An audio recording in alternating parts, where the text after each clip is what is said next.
Good evening, Dr. Phil here. Today we will be discussing on ARDS and the failing lung. Acute Respiratory Distress Syndrome. Pathogenesis. An inciting event results in activation of circulating neutrophils. These neutrophils attach to the pulmonary capillary endothelium and migrate into the lung parenchyma. Damage of the capillary endothelium occurs from neutrophil degranulation. Exudation of protein-rich fluids fills the distal air spaces. Pulmonary gas exchange is impaired due to these exudates. Conditions which predispose to ARDS have a tendency to trigger a systemic inflammatory response. Principles of surface tension. Surface tension is defined as the intermolecular forces developed at the surface of a liquid that tends to resist the action of external force upon the surface, measured in newtons per meter. It is also defined as the force acting upon a line of unit length across a surface in a direction parallel to the surface and perpendicular to the line. Molecules in the body of a liquid have forces acting on them in all directions. Essentially, they cancel each other out. At the surface of a liquid, there are no molecules above the surface molecules. Molecules exist only below and to the side. The net vector is therefore inwards towards the body of the fluid. Tension develops at the surface due to the longitudinal forces acting along the surface. The net vector is shown as black arrows, representing unopposed inward forces. Laplace law. For a sphere, T equals PR divided by 2 or P equals 2T divided by R, where P equals pressure, T equals wall tension, and R equals radius. For a tube, P equals T divided by R. For a given wall tension, a sphere of smaller radius will have a greater pressure drop across its wall than a sphere of larger radius. Higher inflation pressures will be needed to keep a small sphere inflated than will be required for a larger sphere. A small alveolus will collapse as it empties into an adjacent larger alveolus along its pressure gradient. Pulmonary surfactant reduces surface tension preferentially in smaller alveoli and reduces alveoli collapse. Predisposing conditions for ARDS includes infective and non-infective causes. Infection, such as pneumonia, 59.4%, and extrapulmonary sepsis, 16%, are the commonest causes for ARDS. Non-infectious causes include aspiration, 14.2%, non-cardiogenic shock, 7.5%, trauma, 4.2%, blood transfusion, 3.9%, pulmonary contusion, 3.2%, and other causes, 8.6%, such as inhalational injury, burns, drug overdose, cardiopulmonary bypass, necrotizing pancreatitis, and intracranial hemorrhage. No predisposing condition is found in 8.3%. Clinical features of ARDS. ARDS is a condition of acute hypoxemic respiratory failure with bilateral diffuse pulmonary infiltrates not explained by left heart failure or volume overload. 80% of patients with ARDS require mechanical ventilation. The Berlin definition of ARDS. Timing. It occurs within 1 week of the predisposing condition or from symptom onset. Imaging shows bilateral opacities consistent with alveolar consolidation.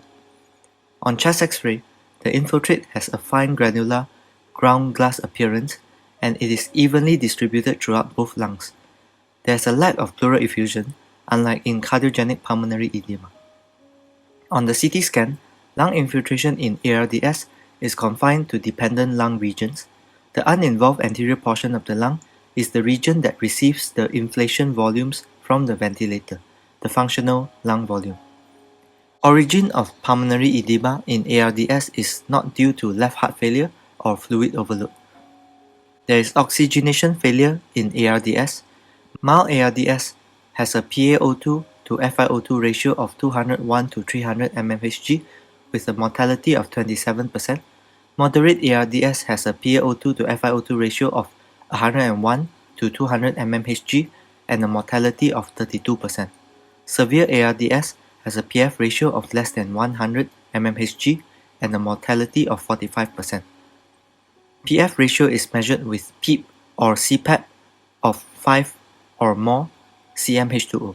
For altitudes more than 1 km, use PaO2 divided by FiO2 times barometric pressure divided by 760. Many clinical features of ARDS are non-specific and shared by other conditions that cause hypoxemic respiratory failure, resulting in a tendency for misdiagnosis of ARDS. Principles of ventilation in the critically ill and ARDS. Treatment of the underlying cause is a must. Previously, conventional ventilation resulted in increased ventilator-induced lung injury or VLI. Traditionally, patients with ARDS were ventilated using tidal volumes of 10 to 12 mL per kg, with volume control and synchronized intermittent mandatory ventilation. In the non-compliant lungs, this resulted in very high peak and plateau airway pressures. Barotrauma was a major concern. Physical injury caused by an excessive pressure differential across the wall of a body cavity is known as barotrauma, and barotrauma can cause pneumothorax, pneumomediastinum, pneumoperitoneum, or subcutaneous emphysema. Barotrauma is found to be less significant than the adverse effects of volutrauma, atelectrauma, and biotrauma. Volutrauma is caused by overdistension of the alveoli. Stress fractures in the alveoli capillary interface occurs in volutrauma. This results in infiltration of the lung with inflammatory cells and proteinaceous materials. This ventilator-induced lung injury is very similar to ARDS. Atelectrauma is caused by cyclical shearing forces generated by alveoli closing and reopening in collapsed airways. Biotrauma is caused by surfactant reduction and cytokine release in response to atelectrauma. Lung protective ventilation. It aims to reduce ventilator-associated lung injury by reducing tidal volumes to 6 mL per kg. This limits the risk of volutrauma, and it is based on predicted body weight. Plateau airway pressures are limited to 30 cmH2O. This limits barotrauma.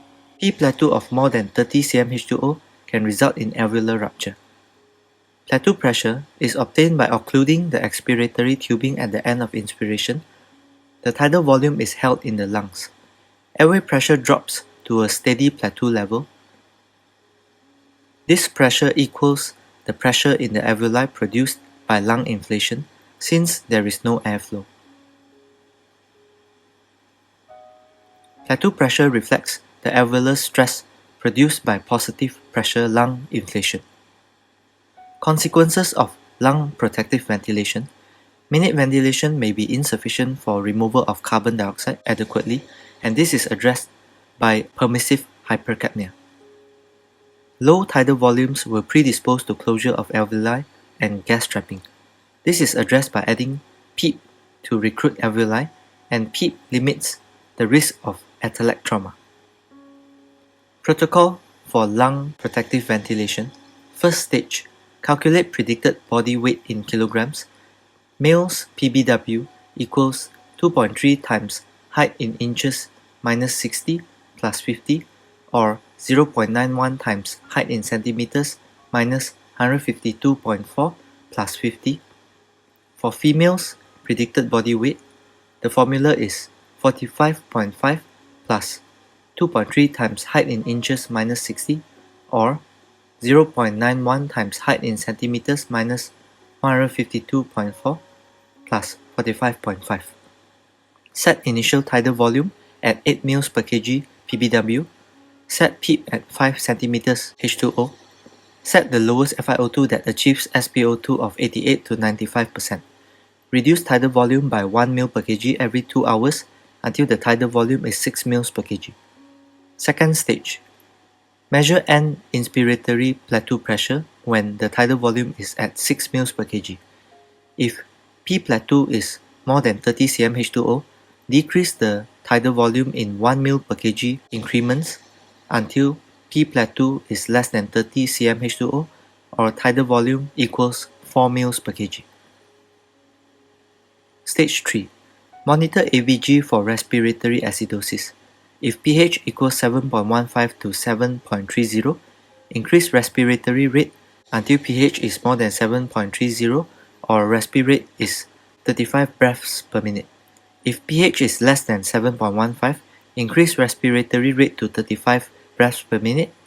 If the pH is still less than 7.15, increase the tidal volume in 1 ml per kg increments until pH is more than 7.15.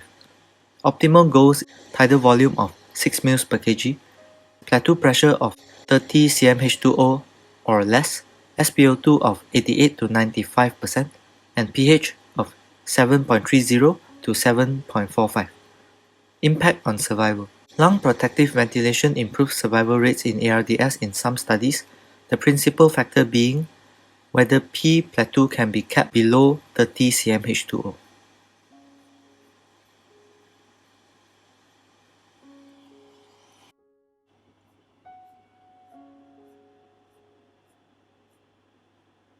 Positive end expiratory pressure, or PEEP. PEEP is an elevation of the alveolar pressure at the end of expiration. Applied PEEP is created by a pressure relief valve at the expiratory limb of the breathing circuit. It allows expiration to proceed until a pre-selected pressure is reached, and this pressure is maintained until the next inspiration. Intrinsic PEEP occurs as a result of ventilator settings interacting with the patient's respiratory system mechanics, thus producing long expiratory time constants, such as during bronchospasm. A PEEP of at least 5 cmH2O prevents collapse of small airways at the end of expiration. PEEP limits atelectrauma. It is usually kept at 5 to 7.5 cmH2O unless there is oxygenation failure.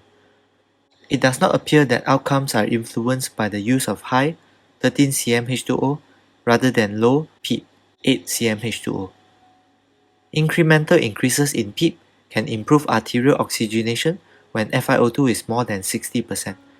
FiO2 of more than 60% is potentially toxic. The maximal safe level of PEEP is reached when plateau pressure reaches 30 cmH2O.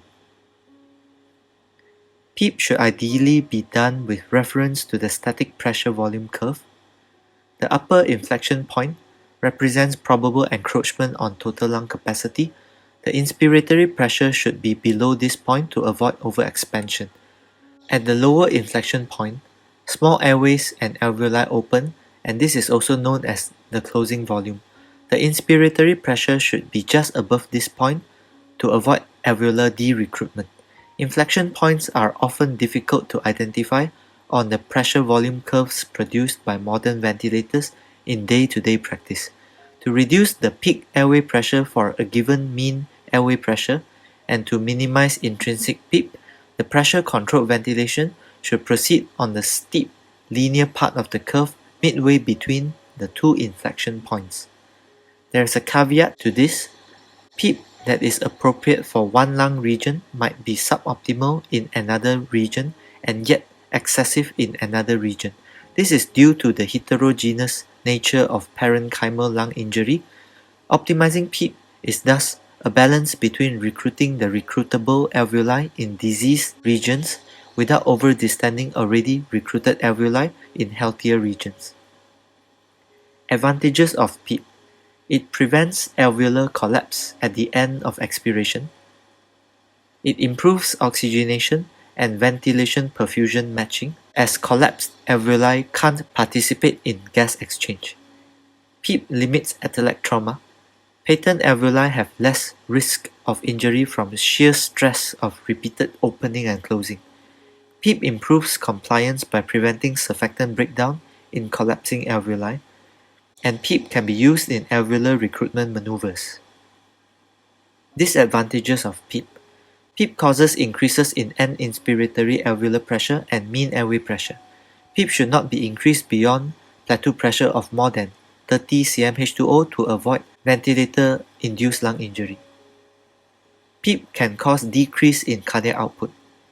PEEP increases mean intrathoracic pressure, resulting in impaired venous return, increased right ventricular afterload, and external constraint of ventricles. This is exaggerated by hypovolemia, which can be mitigated by fluid infusion. Decrease in cardiac output can cancel the benefits of PEEP in improving arterial oxygenation. Central venous oxygen saturation should decrease if there is a PEEP-induced decrease in cardiac output. PEEP that is appropriate for one lung region might be suboptimal in another region and excessive in another region.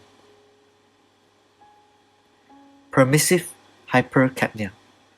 Clinical trials show that hypercapnia is safe for most patients up to arterial PCO2 of 60 to 70 mmHg and an arterial pH of 7.2 to 7.25. The benefits of permissive hypercapnia includes attenuation of VALI, especially those associated with volume trauma rather than atellect trauma. Myocardial protection.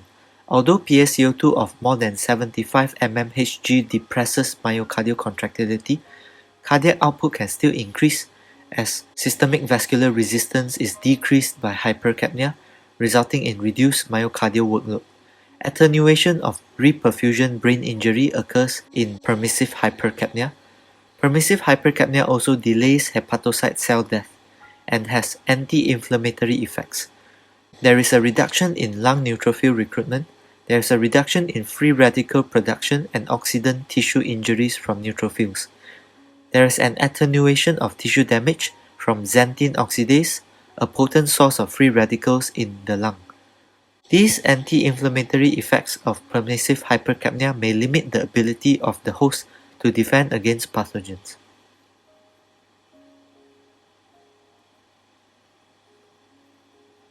Other strategies to improve gas exchange in the critically ill and in patients with ARDS. Avoid positive fluid balance. This can reduce the duration of mechanical ventilation. Corticosteroids can be used for early treatment of ARDS. Potential benefits include shorter duration of mechanical ventilation, improved gas exchange, shorter ICU stay, and halting the progression of pulmonary fibrosis. However, there is no consistent survival benefits in studies. For moderate to severe ARDS, methylprednisolone dose should be 1 mg per kg ideal body weight over 30 minutes, then 1 mg per kg per day by continuous infusion for 14 days, followed by a gradual taper over the next 14 days. There is no evidence that the risk of infection is increased. For unresolving ARDS, fibrinoproliferative phase begins 7 to 14 days after ARDS onset, and this can lead to irreversible pulmonary fibrosis. If ARDS does not resolve after 7 days, administer methylprednisolone to reduce the risk of pulmonary fibrosis. The dose is 2 mg per kg ideal body weight over 30 minutes, followed by 2 mg per kg per day by continuous infusion for 14 days, then 1 mg per kg per day by continuous infusion for 7 days, followed by a gradual taper over the next 14 days. There is no evidence that the risk of infection is increased with this regime. Ventilation in the prone position. Advantages include improvement in arterial oxygenation in most patients. Any positive response is usually observed within the first hour. There is an increase in blood flow to the anterior, better aerated lung regions, and there is better distribution of ventilation to previously dependent areas of the lung. There is a rise in end expiratory volume and increase in diaphragmatic excursion.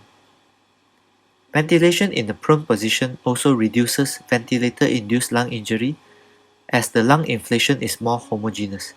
It improves survival by about 10% if it is started within 48 hours in patients with severe ARDS, and prone ventilation should be at least 16 hours per day. Contraindications for ventilation in the prone position includes the absolute contraindication is unstable spine fractures. Relative contraindications are pelvic fracture, facial trauma, facial surgery, raised intracranial pressure, hemodynamic instability, and massive hemoptysis. Complications of prone ventilation includes pressure sores and ETT obstruction. For refractory hypoxemia, incremental PEEP can be used. Alveolar recruitment by using incremental PEEP can re-expand collapsed alveoli and improve oxygenation. Using a tidal volume of 6 ml per kg, increase PEEP by 3 to 5 cm H2O increments until P plateau reaches 30 cm H2O. If blood pressure drops as PEEP increases, IV fluid infusion will be needed to preserve cardiac filling. Airway pressure release ventilation, or APRV, involves prolonged periods of spontaneous breathing at relatively high airway pressures to open collapsed alveoli, interspersed with brief periods of rapid lung deflation to enable carbon dioxide removal. High level of CPAP is used instead of PEEP as spontaneous breathing is employed. Essentially, it is inverse ratio, pressure-controlled intermittent mandatory ventilation where the patient is able to breathe spontaneously throughout. It is a means of providing open lung ventilation. There are two levels of pressure, high and low. For example, time spent at P high is 4.5 to 6 seconds and time spent at P low is 0.5 to 0.8 seconds.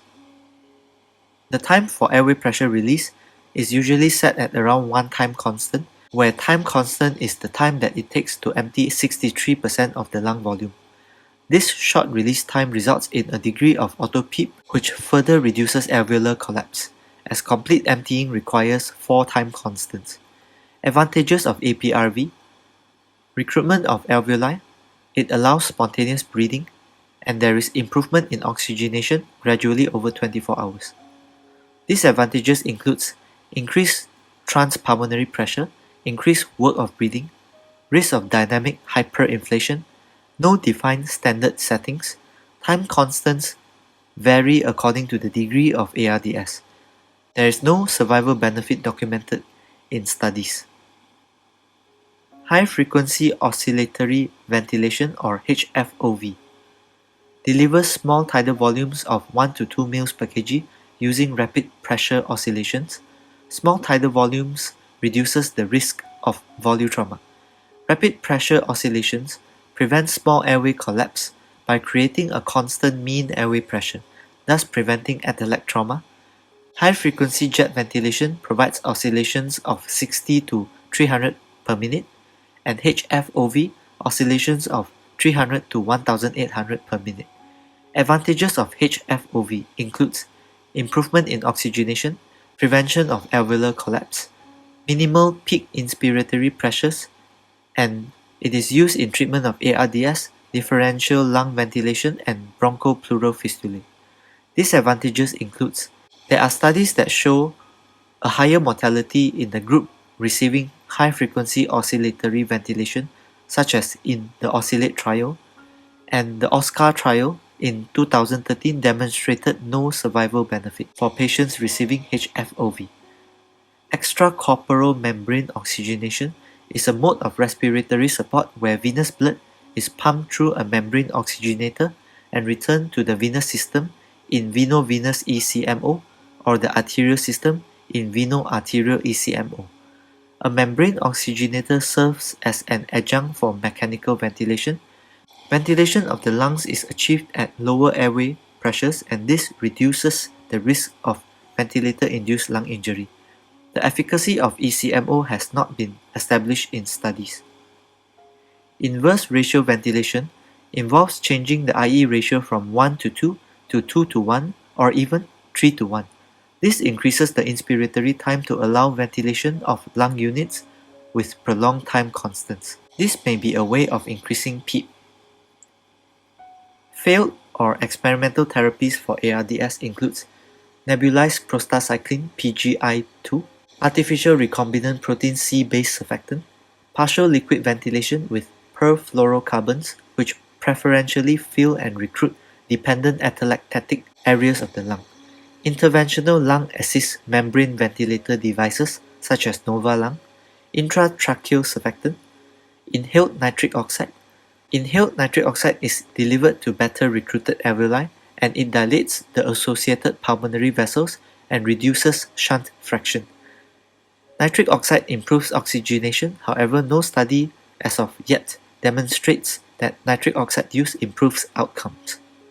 Intravenous N-acetylcysteine, ibuprofen, prostaglandin E infusions, atrial natriuretic peptide, monoclonal anti-endotoxin antibodies, neutrophil elastase inhibitors, and immune-modulating feeding formulas. These are my references. Thank you.